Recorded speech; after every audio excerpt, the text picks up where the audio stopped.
আজকে আরেকটা ভিডিও নিয়ে আসলাম পোশাক রান্নার রেসিপি। তো আসসালামু আলাইকুম ভাইয়া আপুরা, কেমন আছেন? আলহামদুলিল্লাহ আমি ভালো আছি। তো দেখুন, আমি পোশাকটা রান্না করার জন্য কোচা চিংড়ি নিয়ে নিয়েছি। তো মশলার সাথে আমি কোচা চিংড়িটা সুন্দর করে কষিয়ে নিব। চিংড়িটা সুন্দর মতো কষিয়ে নিতে হবে, ভালো করে ভেজে নিতে হবে। তো দেখুন, আমি ভালো করে ভেজে নিয়ে সামান্য একটু পানি দিয়ে দিয়েছি। তো পানিটা দিয়ে আবার সুন্দর করে আবার ভালো করে কষিয়ে নিতে হবে। এবার আমি এর মধ্যে দিয়ে দিব হলুদ ও লবণ। তো এইভাবে নাড়াচাড়া করে নিতে হবে। দেখুন, আমি হলুদ দিয়ে দিচ্ছি, এবার একটু লবণ দিয়ে দিব। লবণ দিয়ে সুন্দর করে নাড়াচাড়া করে নিতে হবে। তো মাছটা সুন্দর মতো কষানো হয়ে গেলে এর মধ্যে আমি দিয়ে দিলাম কাঁচামরিচ। কাঁচামরিচটাও দিয়ে সুন্দর করে একটু নাড়াচাড়া করে নিতে হবে। তারপরে আমি দিয়ে দিব এর মধ্যে আমার ধুয়ে রাখা পোশাকগুলো আমি দিয়ে দিচ্ছি। পোশাকগুলো অনেক সুন্দর করে কষিয়ে নিতে হবে। আসলে পোশাকটা বেশি খাওয়া হয় না, কারণ অ্যালার্জি আছে পোশাকে, এই জন্য ভয়ে খাওয়া হয় না। তবুও একটু শখ হয়, অনেক শখ হয়েছিল পোশাক খাওয়ার জন্য, এই জন্য একটু পোশাক রান্না করছি। আর তার সাথে আবার দিয়ে দিয়েছি চিংড়ি মাছ। আমার অবশ্য চিংড়ি মাছে অ্যালার্জি নাই, এই জন্য চিংড়ি মাছটা দিয়েছি, কুচা চিংড়ি। এত মজা হয়েছিল কি বলবো, অনেক মজা হয়েছিল। তো দেখুন আমার আপু ভাইয়ারা, আমি অনেক সুন্দর মতো কষিয়ে নিচ্ছি।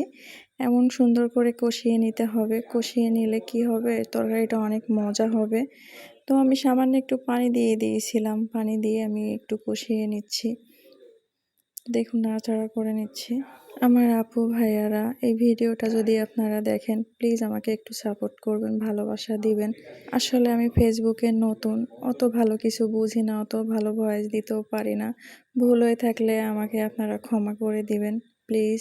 আমার ভিডিওটা ভালো লাগলে আপনারা লাইক কমেন্ট করে আমাকে পাশে রাখবেন। তো দেখুন, আমার পোশাকটা কষানো হয়ে গিয়েছে, অনেক সুন্দর করে কষাই নিয়েছি। এবার আমি দিয়ে দিব সামান্য পরিমাণ ঝোলের পানি। দেখুন, আমি ঝোলের পানিটা দিয়ে দিচ্ছি। ঝোলের পানিটা দিয়ে সুন্দর করে কিছুক্ষণ রান্না করে নিতে হবে। আসলে পোশাকটা সবাই পছন্দ করেন কিনা আমি জানি না, আমার ভালো লাগে, আমার অনেক পছন্দ, এই জন্য আপনাদের কাছে শেয়ার করলাম। আমি বেশি খাই না, মাঝে মাঝে খাই, খেতে মন চাইলে খাই, ভয়ে খাই না, যেহেতু আমার অ্যালার্জির প্রবলেম আছে। তো দেখুন, আমার রান্নাটা প্রায় হয়ে আসছে। আমি সামান্য একটু রান্না করে নিব। আগেই কষানোর সাথেই ডাঁটাগুলো সেদ্ধ হয়ে গেছিলো, পোশাকগুলো সেদ্ধ হয়ে গিয়েছে। এতে আমি আর অন্য কোনো কিছু দিব না।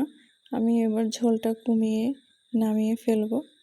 তো দেখুন, প্রায় আমার রান্নাটা তো আমার আপু ভাইয়ারা, আমার রান্নাটা একদম কমপ্লিট হয়ে গিয়েছে। আজকে এই পর্যন্তই। আপনারা সবাই ভালো থাকবেন, সুস্থ থাকবেন। আল্লাহ হাফেজ।